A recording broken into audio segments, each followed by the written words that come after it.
Big boss 2 ద్వారా సెలబ్రిటీగా మారిన anchor శ్యామలకు social మీడియాలో ఫాలోయింగ్ బాగానే ఉంది. యాంకర్గా పలు షోలు నిర్వహించిన Shyamala cinema pre release events కూడా చేసి ఆర్థికంగానూ నిలబడ్డారు. తన ఇన్‌స్టాగ్రామ్‌లో 1 మిలియన్‌కు పైగా ఫాలోవర్స్ కలిగి ఉంది.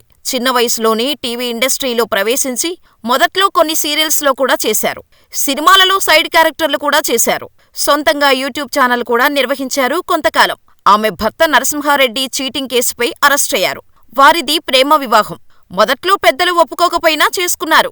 రాజకీయాలలో ఎంటరై మొన్నటి అసెంబ్లీ ఎన్నికలలో వైసీపీ తరపున ప్రచార పగ్గాలు చేపట్టారు. ఈ ఎన్నికలలో ప్రచారం కన్నా వ్యక్తిగత విమర్శలకే ఎక్కువ ప్రయారిటీ ఇచ్చారు శ్యామల. ముఖ్యంగా చంద్రబాబు, పవన్ కళ్యాణ్లను ఉద్దేశించి శ్యామల చేసిన వ్యాఖ్యలు కీలకంగా మారాయి. వ్యక్తిగత దూషణలకు సైతం దిగారు శ్యామల. రాబోయేది జగన్ ప్రభుత్వమే అన్నంత ధీమాగా, దూకుడుగా ప్రత్యర్థులపై విరుచుకుపడ్డారు.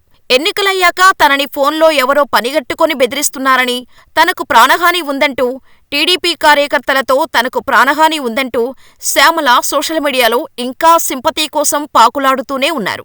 ఎన్నికలలో జగన్కు మద్దతు ఇచ్చిన కారణంగానే తనకు టీవీ అవకాశాలు లేకుండా చేశారని శ్యామల చెప్పుకున్నారు. రీసెంట్గా శ్యామల బుడమేరు వరదల సాయం విషయంలో చంద్రబాబు అండుకోని తీవ్ర విమర్శలతో విరుచుకుపడ్డారు. అయితే ఇటీవల పార్టీ ఘోర ఓటమి తర్వాత జగన్ పార్టీని ప్రక్షాళన చేయటానికి నిశ్చయించుకున్నారు. వైసీపీ రాష్ట్ర అధికార ప్రతినిధిగా శ్యామలను ఆగమేఘాల మీద నియమించారు. అలా పదవి చేపట్టగానే శ్యామల రంగంలోకి దిగారు.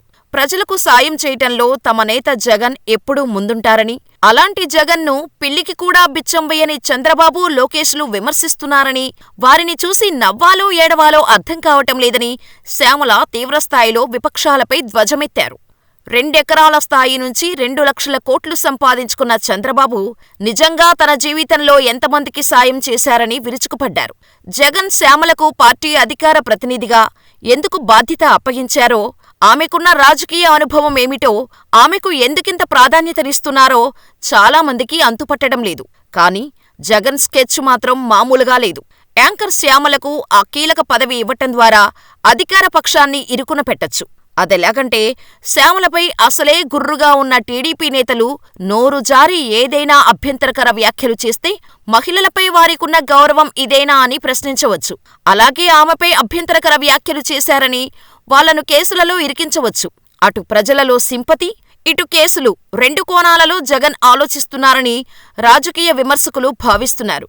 దాదాపు రోజాతో సరిసమానమైన హోదాని శ్యామలకు కట్టబెట్టడం వెనుక కారణం ఇదే అంటున్నారు. గతంలో టీడీపీ శ్రేణులు శ్యామలను టార్గెట్ చేసిన విషయం విదితమే. రోజాని టార్గెట్ చేస్తూ టీడీపీ ఇటీవల ఆమెపై కేసు పెట్టిన సంగతి తెలిసిందే. ఆడుదాం ఆంధ్ర అంటూ ప్రోగ్రాం కింద విడుదలైన నిధులను రోజా దుర్వినియోగం చేశారని ఆమెపై కేసు నమోదైంది. ఇప్పుడు రోజా గట్టిగా అధికార పక్షంపై విరుచుకుపడే ఛాన్స్ తక్కువ. అందుకే ఆమె పోస్టును భర్తీ చేసే ప్రక్రియలో భాగంగా శ్యామల నియామకం జరిగినట్టుగా భావిస్తున్నారంతా. ఇక ఇదిలా ఉంటే, ఉత్తరాంధ్రలో మొన్నటి వరకు వైసీపీ పెద్దలు చెప్పింది వేదం, చేసింది చట్టంగా నడిచింది. ఆ నాయకులు ఉత్తరాంధ్రకు చెందినవాళ్లు కాకపోయినా అక్కడ అడుగుపెడితే పాదాభివందనాలు, భారీ ర్యాలీలు, గంటల కొద్దీ ఎదురుచూపులు కనిపించేది. ఇప్పుడు పవర్ పోయాక ఉత్తరాంధ్ర వైపు సదరు నేతలు కన్నెత్తి చూడటం లేదు. ఉన్న నాయకులకు పార్టీ పదవులు కానీ, అధికారాలు కానీ అప్పగించటం లేదు. అక్కడ అంతో ఇంతో కేడర్ ఉన్నా కరెక్టు నాయకుడు లేకపోవటంతో పార్టీ పరిస్థితి అనామకంగా తయారైంది. అసలు అప్పట్లో అంత పెత్తనం చేసిన లీడర్లు ఇప్పుడెందుకు అటువైపు చూడటం లేదు? 2024 ఎన్నికలకు ముందు ఉత్తరాంధ్రలో వైసీపీ ఒక వెలుగు వెలిగింది. 34 శాసనసభ స్థానాలు ఉంటే విశాఖ నగరంలో 4 స్థానాలు, శ్రీకాకుళం జిల్లాలో 2 స్థానాలు తప్ప మిగిలిన 28 స్థానాల్లో వైసీపీ గెలుపొందింది. వైసీపీ అధికారంలో ఉన్నప్పుడు ఉత్తరాంధ్రపై పట్టు నిలుపుకోవడానికి వైసీపీ అధ్యక్షుడు జగన్ ఆ ప్రాంతానికి సంబంధం లేని నాయకులను ఇన్ఛార్జీలుగా నియమించి పెత్తనం చేయించారు. 2019 ఎన్నికలకు ముందు విజయసాయిరెడ్డిని, ఎన్నికల్లో గెలిచిన 3 ఏళ్ల తర్వాత ఆయన్ను మార్చి వైవి సుబ్బారెడ్డిని ఉత్తరాంధ్ర రీజనల్ కోఆర్డినేటర్లుగా నియమించారు. అప్పట్లో విశాఖపట్నం, విజయనగరం, శ్రీకాకుళం జిల్లాల్లో మంత్రులు, సీనియర్ ఎమ్మెల్యేలు ఉన్నా అక్కడ విజయసాయి, వైవీల పెత్తనమే నడిచింది. జగన్ కంటే ఆ 2 నేతల ప్రాపకం కోసమే ఉత్తరాంధ్ర నేతలు పాకులాడేవాళ్లు. ఈ 2 నాయకుల్లో ఎవరి దయ ఉన్నా సీటు వస్తుంది, గెలిస్తే పదవులు వస్తాయనే నమ్మకం ఎమ్మెల్యేల దగ్గర్నుంచి కింది స్థాయి నాయకుల వరకు ఉండేది. దీంతో ఈ ఇద్దరు నాయకులు విశాఖలో అడుగుపెడితే చాలు, కాళ్లు మొక్కటం దగ్గర నుండి పెద్ద పెద్ద ఫ్లెక్సీలు, భారీ ర్యాలీలతో వాళ్ల దృష్టిలో పడే ప్రయత్నం చేసేవాళ్లు. ఉత్తరాంధ్రలో ఒక వెలుగు వెలిగిన విజయసాయిరెడ్డిపై వరుసగా భూకబ్జా ఆరోపణలు వచ్చాయి. మరీ ముఖ్యంగా విశాఖపట్నం, దాని పరిసర ప్రాంతాల్లో భూములను ఆక్రమించుకున్నారన్న ఆరోపణలు వెల్లువెత్తాయి. దాంతో 3 ఏళ్ల తర్వాత జగన్ విజయసాయిని ఉత్తరాంధ్ర రీజనల్ కోఆర్డినేటర్గా తప్పించి వైవీ సుబ్బారెడ్డికి బాధ్యతలు కట్టబెట్టారు. వైవీ సుబ్బారెడ్డి వైసీపీ అధికారంలో ఉన్నంతకాలం ఉత్తరాంధ్ర సీఎంలా చలాయించారన్న విమర్శలున్నాయి. దాదాపుగా 2 సంవత్సరాలు ఆ 3 జిల్లాల్లో ఆయన పెత్తనమే నడిచింది. ఉత్తరాంధ్రలో మాజీ మంత్రి బొత్స సత్యనారాయణ లాంటి సీనియర్ నాయకుడు ఉన్నా మొన్నటి ఎన్నికల బాధ్యతలను జగన్ పూర్తిగా వైవీ సుబ్బారెడ్డికే అప్పగించారు. దాంతో 2024 ఎన్నికల్లో జగన్ కంటే వైవీ సుబ్బారెడ్డిని ప్రసన్నం చేసుకోటానికే టికెట్టు ఆశావాహులు నానా పాట్లు పడ్డాయి. ఆయన ఆశీర్వాదం ఉంటే చాలు అనుకుని చుట్టూ ప్రదక్షిణలు చేశారు. ఉత్తరాంధ్రలో అభ్యర్థుల మార్పు విషయంలో వైవీ సుబ్బారెడ్డి కీలకంగా వ్యవహరించి ఆయన ఇచ్చిన రిపోర్టు ఆధారంగానే జగన్ క్యాండిడేట్ల మార్పులు చేర్పులు చేశారు. అయితే 2024 ఎన్నికల్లో ఉత్తరాంధ్రలో ఊహించని ఎదురుదెబ్బ తగిలింది. కేవలం పాడేరు, అరకు స్థానాలకే పరిమితమైంది.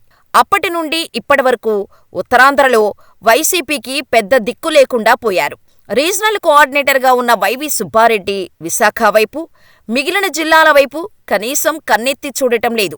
ఎన్నికల ముందు, ఎన్నికల సమయంలో ప్రతి 2 రోజులకొకసారి విశాఖకు వచ్చిన వైవీ ఇప్పుడు నెలకొక్కసారి కూడా విశాఖ వైపు చూడకపోతుండటంతో ఉత్తరాంధ్ర క్యాడర్తో పాటు నేతలు కూడా దిక్కుతోచని స్థితిలో కనిపిస్తున్నారు. స్థానిక సంస్థల కోటా ఎమ్మెల్యే ఎన్నికల్లో బొత్స పోటీ చేయటంతో YV Subba Reddy party regional coordinator హోదాలో ఒక్కసారి విశాఖ వచ్చి వెళ్లారు.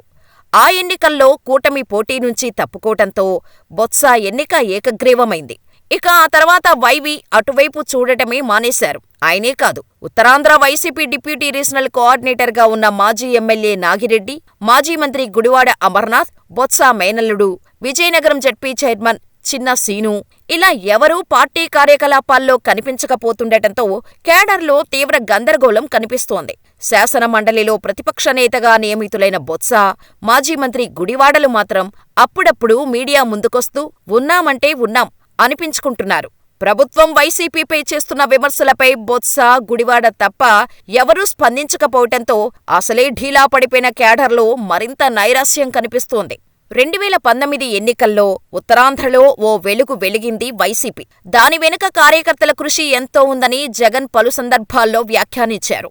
ఇప్పుడు అదే కార్యకర్తలను, స్థానిక నేతలను పార్టీ పెద్దలు పట్టించుకోకపోవడం విమర్శల పాలవుతోంది. ఉత్తరాంధ్ర వైసీపీకి పెద్ద దిక్కుగా వ్యవహరించిన వైవీ సుబ్బారెడ్డి లాంటి నాయకుడు కూడా విశాఖ వైపు కన్నెత్తి చూడకపోవటం కార్యకర్తల్లో ఆందోళన కలిగిస్తోంది. Visakha municipal corporation standing committee ఎన్నికల్లో 10కి 10 స్థానాలను టీడీపీ గెలిచింది.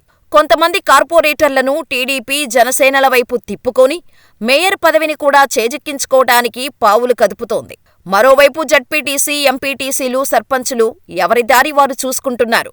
పార్టీ కీలక నేతలు రాజీనామాల బాట పడుతున్నారు. అయినా పార్టీ పెద్దలు స్పందించటం లేదు. వారికి భరోసా ఇచ్చి పార్టీలో కొనసాగేలాగా చేయలేకపోతున్నారు. దాంతో ఇప్పుడు ఉత్తరాంధ్ర వైసీపీకి దిక్కెవరు అనే చర్చ మొదలైంది.